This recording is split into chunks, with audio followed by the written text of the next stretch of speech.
Okay, so if you are ready as I am to write less and do more, then let's just dive right in and get started with jQuery Essential Training.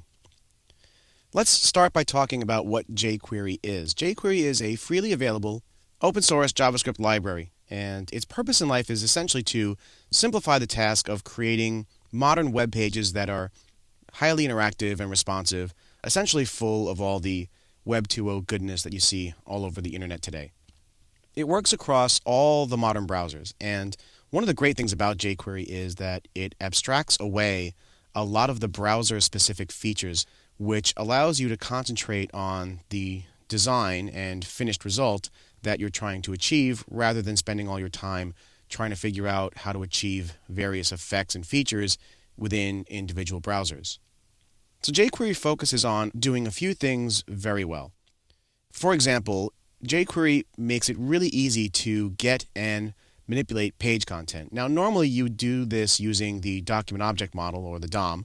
And if you're not familiar with the DOM, then lynda.com has a great title known as JavaScript Essential Training by Dory Smith, and you can go check that out to learn more about the DOM. jQuery makes that really simple.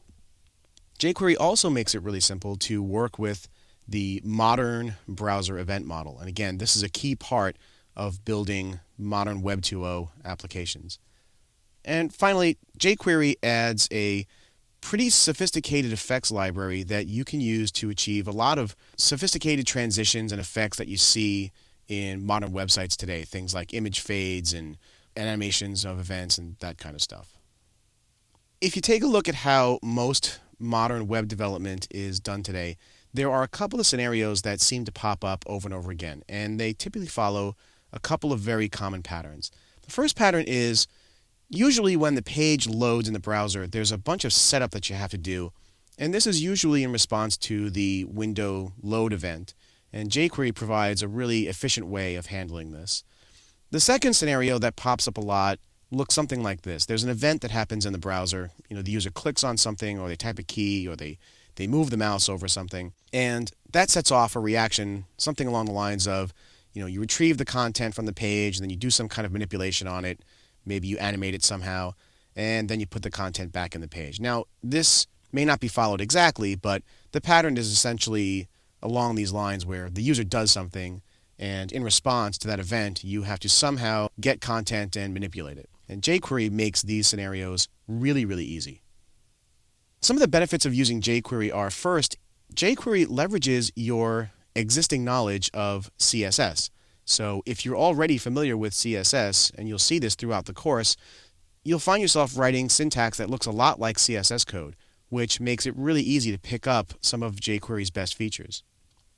jQuery is also built from the ground up to work with sets of elements. And this is something that the document object model in JavaScript is not designed to do very well. jQuery makes it second nature. In fact, many times you won't even realize that you're writing code that just by default works across sets of elements.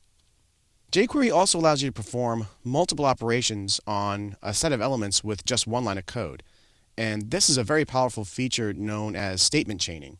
You'll see this again and again throughout the course. It really simplifies the way that you work with JavaScript and elements in the page, and it's one of jQuery's best features, and we'll see that throughout the course. And as I mentioned before, jQuery hides away a lot of the various browser quirks, and this allows you to concentrate on your end result. So you don't spend a lot of time trying to figure out how to achieve each effect within each individual browser. You simply write to the jQuery interface, and jQuery handles all of the individual browser features behind the scenes. And finally, jQuery is really extensible. There are a lot of plugins available that perform all kinds of web development tasks. And in fact, it's pretty easy to learn how to write your own, but in many cases you won't have to. The jQuery website contains hundreds of plugins that have been written by other people that you can just freely download and use in your own pages.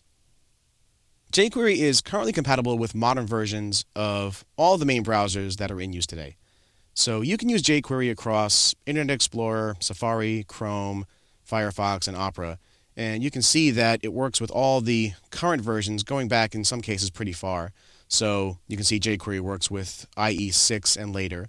But there are some known issues with some of the browsers, and I've listed those here in the table. So you can see which browsers work well with jQuery and which ones don't. But the main point here is that all of the main browsers that are in use today, this should cover the vast majority of all the browsers that your code is going to encounter.